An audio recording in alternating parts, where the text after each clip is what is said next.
Christ est ressuscité. L'abbé Guy Pagès, connu pour sa louable ambition d'évangéliser les musulmans, s'est lancé d'après deux vidéos récentes dans un autre combat, en s'attaquant à l'Église orthodoxe. Dans ses courtes diatribes filmées, il prétend réfuter deux points essentiels qui distinguent l'Église orthodoxe de sa propre confession, à savoir la procession du Saint-Esprit dans une première vidéo et l'organisation en Église nationale dans une seconde.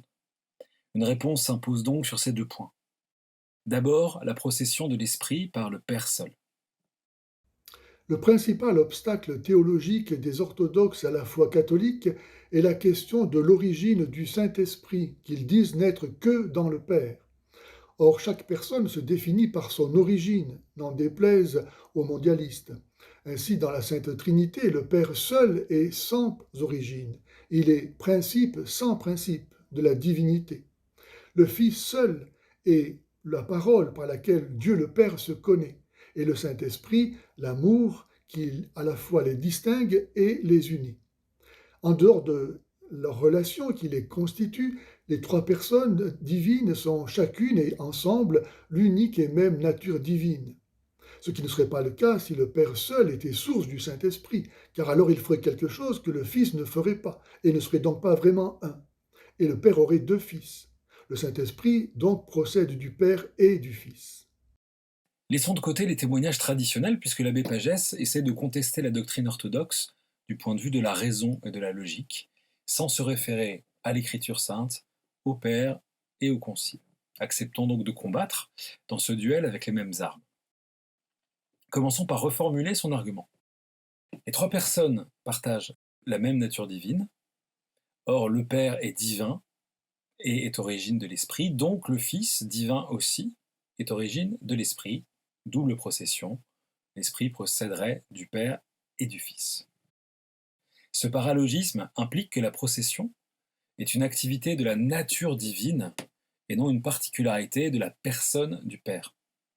Le problème de ce raisonnement est qu'il ne va pas au bout de sa propre logique. Puisque l'Esprit Saint partage la nature divine avec le Père et le Fils, il faut aussi le faire participer à l'engendrement et à la procession, sans quoi il ne serait pas vraiment un, selon les mots de l'abbé. Ainsi, d'après la logique de Guy Pagès, l'Esprit Saint procéderait du Père et du Fils, mais aussi de lui-même, puisqu'il est Dieu. Le Saint-Esprit procéderait de l'Esprit Saint. Il serait sa propre origine, sans commentaire. Puisqu'ils sont un, le Père et le Fils engendreraient le Fils ensemble, donc le Fils aurait deux pères. Mais allons plus loin, le Fils étant divin, il s'engendrerait lui-même, et serait ainsi son propre Père, et il y aurait donc trois pères dans cette étrange Trinité. Bref, il suffit de pousser ce raisonnement à son terme pour montrer qu'il ne tient pas, et qu'il entraîne des confusions absurdes quant à l'idée qu'on peut se faire de la Trinité et de la distinction de ces personnes.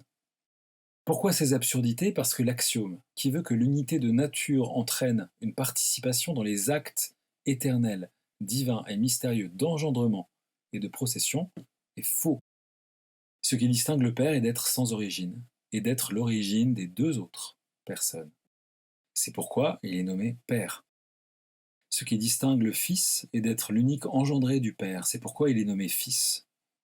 Ce qui distingue l'Esprit est de procéder du Père selon un mode ineffable et différent de l'engendrement. C'est pourquoi il n'est pas appelé Fils, mais Esprit. C'est cette doctrine de la monarchie du Père au sens étymologique d'unique monos, principe, arché, qui a été conservée dans l'Église orthodoxe et contre laquelle les syllogismes s'effondrent depuis 1000 ans.